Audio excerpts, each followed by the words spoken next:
Let's talk about love. Let's talk about finding your person. Then when you find your person, you tell God about your person.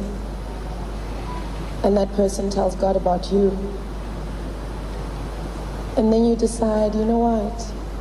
Let me tell my family.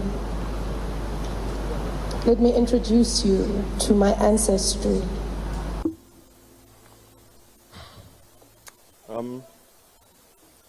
Good day everyone.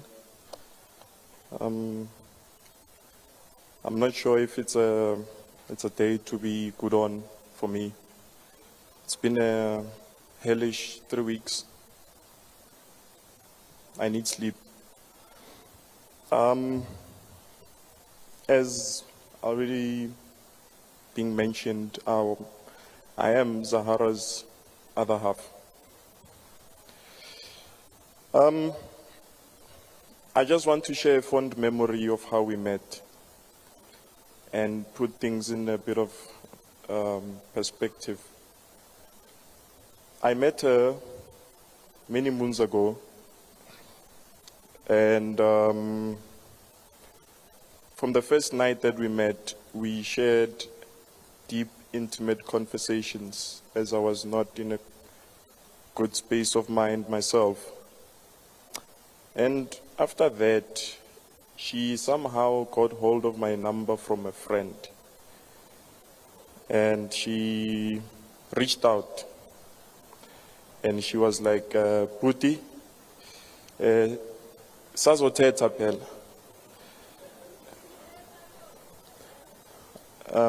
And then I was skeptical at first. I was like, what business do I have with celebrities? But she was not speaking from a place of the pedestal that she was at the time. It was a very human and real place. She said she was going to say this on our wedding day, that I stood her up 3 times.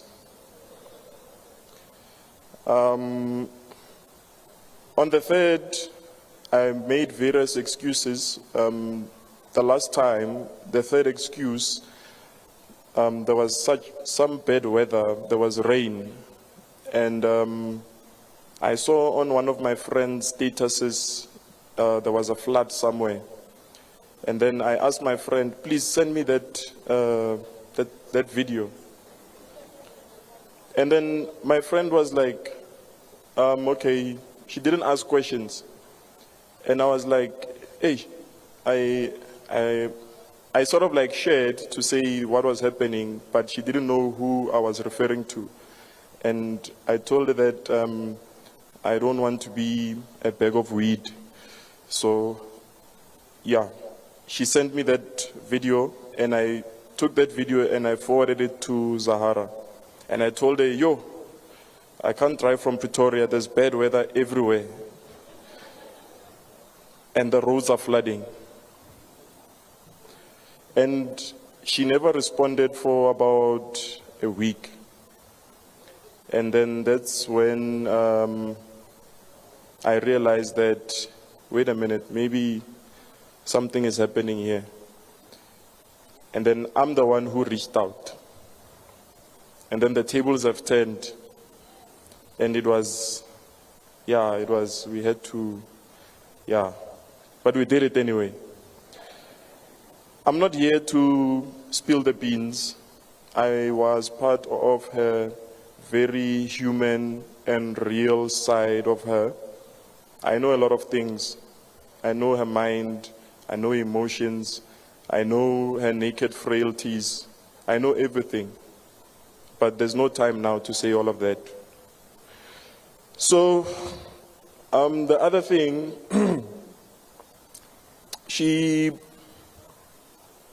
we used to communicate as part of our intimacy. I used to write her very long messages, giving her that constant reassurance, giving her confidence, giving her love. giving her hope. And I think I'm that person who behaves like a thinker. What I produce in my mind, I put it down on paper. And she would say to me, you know what, baby, I love what you say. But this long text of yours, ziyangidika, like. So I know she was lazy to read, so I sort of like started recording myself, voice notes, videos, sending to her phone. And then she would say, oh, yeah. And when she was in Canada for 2 months, it was a very long wait considering the circumstances. I was even considering to put myself back on the market. But yeah, I was very patient with her. I knew every day, 2:30 in the morning, I must wake up and I must speak to her on a video call until 4 in the morning when I prepare for work.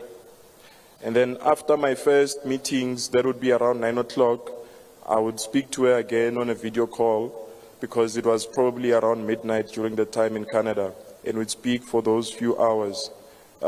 We were constantly on the phone and all of that stuff. The first person she would call when she wakes up every day was me. Whether she was in a bad mood or whether she was in a good mood or whatever the case might be. But then I had to bear the brunt for all of that.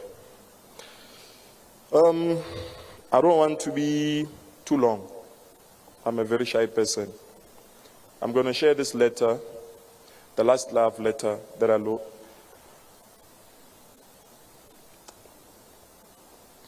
To my dearly departed love,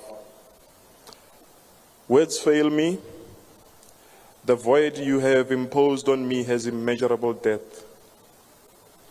What brewed skepticism and questions as well as iniquity to those who felt like they held a high moral ground to the institution of love, inadvertently led to the inception of a love so strong of adoration, affection, fondness, attachment, passion, infatuation, care, devotion, and all things warm and fuzzy. I will forever cherish all the moments I got to spend with you. When we first met, you took me out of a deep, dark place, and you restored my faith in love again. You never judged me harshly, but rather cautioned and counseled me. And thereafter, you decided to keep me for yourself. If it were up to you, you would probably be living under my skin right now. So many plans, so many fond memories, however, fate decreed otherwise. On behalf of the kids, Kiamoretu and Kamorelo, we will forever love you. And on me, I will search for you through 1,000 worlds and 10,000 lifetimes until I find you.